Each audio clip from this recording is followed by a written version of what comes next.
একের পর এক নতুন কর্মসূচি দিয়ে যাচ্ছে কোটা সংস্কারের দাবিতে আন্দোলনরত শিক্ষার্থীদের প্ল্যাটফর্ম বৈষম্য বিরোধী ছাত্র আন্দোলন।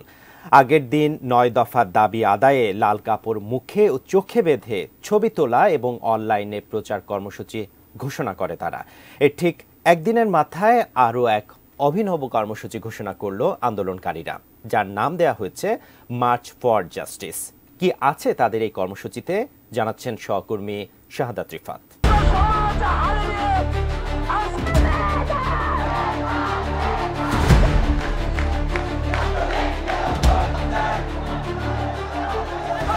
সরকারি চাকরিতে কোটা সংস্কারের দাবিতে শিক্ষার্থীদের আন্দোলনকে ঘিরে চলা সংঘাত ও সহিংসতা এখনো বিশ্বজুড়ে আলোচিত।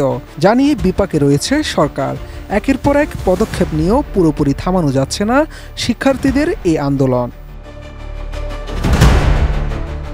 ২৮ জুলাই কোটা সংস্কার আন্দোলনের সকল কর্মসূচি স্থগিত করে ঘোষণা দিয়েছিল ডিবি হেফাজতে থাকা বৈষম্য বিরোধী ছাত্র আন্দোলনের অন্যতম সমন্বয়ক নাহিদ ইসলাম। সেখানে তার সাথে ছিলেন আরও ৫ সমন্বয়ক।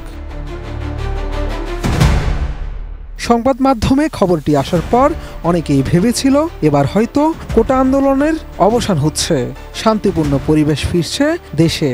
কিন্তু ডিবি হেফাজত থেকে ৬ সমন্বয়কের এমন ঘোষণা প্রত্যাহার করে বৈষম্য বিরোধী ছাত্র আন্দোলনের অন্য সমন্বয়করা। তারা দাবি করেন অস্ত্রের মুখে জোর করে এমন ঘোষণা দিতে বাধ্য করা হয়েছে।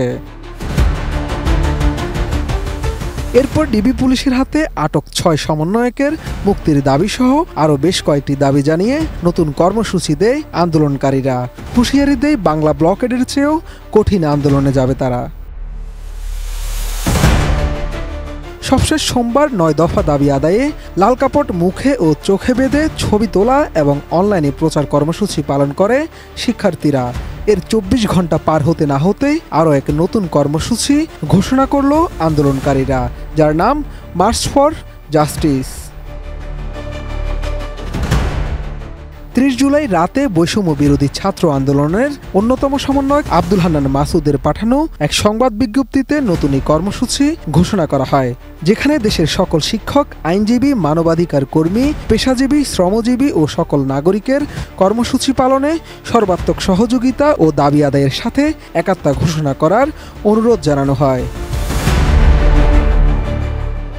মার্চ ফর জাস্টিস নতুন এই কর্মসূচিতে আরও বলা হয়, শিক্ষার্থীদের যৌক্তিক কোটা সংস্কার আন্দোলনকে কেন্দ্র করে সরকার এই দেশের সাধারণ শিক্ষার্থীদের উপর চালিয়েছে বর্বর গণহত্যা।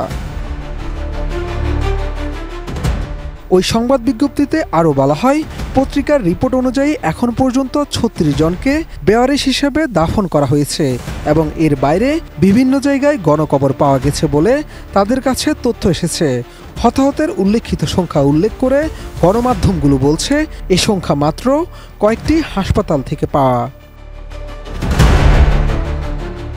এর আগে ২৯ জুলাই সাম্প্রতিক সহিংসতা ও হত্যার প্রতিবাদে অনলাইন ও অফলাইনে গ্রাফিতি দেয়ালে লিখন কর্মসূচি পালন করেছিল বৈষম্য বিরোধী ছাত্র আন্দোলন।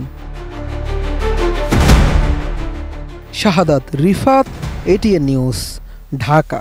শিয়া বাটার ও ভিটামিন ই সমৃদ্ধ Lily glam beauty soap. Lily, always beautiful.